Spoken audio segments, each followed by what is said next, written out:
So first time to Yuma? Yeah, I came through. I had a really good lunch here. Well, just Yuma is about 30 miles from the border, and we're right on the Colorado River. We are mainly agriculture. Yuma County is considered the lettuce capital of the world. From October through April, any lettuce, vegetable, celery, broccoli, cauliflower, baby leaf, any organic stuff comes out of Yuma. That supplies not only the entire U.S. but throughout the world. So over 50,000 acres are planted during those 6 months, and you look around, anywhere from 30 to 50,000 ag workers work the fields during that time. Wow. So as you see, as we're coming around, that's the border fence that you see, and these little sections, and this section too, we're on tribal Kokopah land. And they lease out to farmers their land. Just on the other side of this Colorado River is Baja California, and California is right north of that. Wow, so you have Arizona, Baja California, and California. Yes, right here. All so you're in Arizona, corner. Baja California, California. Those mountains are California. So to the right of us, there's the rust-colored 30-foot fence, and then to the left of us, it's all green fields. Do you know what they're growing over there? Right now, as you know, so October through April, it's vegetables. It's green leaf vegetables. We are also a huge grower of medjool dates. So anywhere you go and you eat dates, they're probably coming out of Yuma County. I am a son of, farm worker family, migrant student. I grew up in California and Yuma. Every year we would go back and forth. And so I think until the end of my freshman year, my mom said I just can't do it. So we finally stayed in Yuma.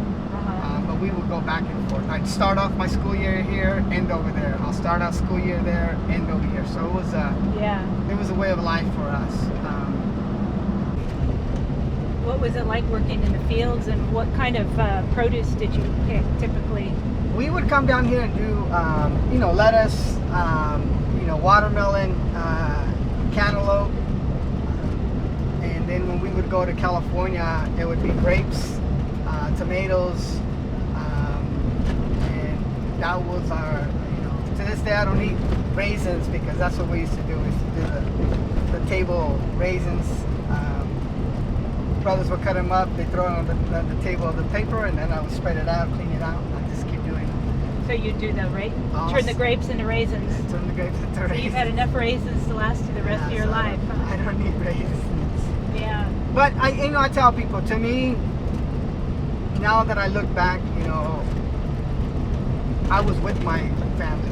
I was with my mom. I was in the fields. I wouldn't change that for anything. The hardest part I always tell, when I was in California, I was in junior high. I was just going to enter junior high. I was like 6th, 7th grade, I believe. And I was working the fields, and I remember the foreman pulled up into the grapes, and he called me, and he said, "Come here." He goes, "Who are you here with?" And I said, "I'm here with my mom and my brothers." And he said, "Go get your family, bring them here, bring your mom." And the foreman goes, "You guys can no longer work here.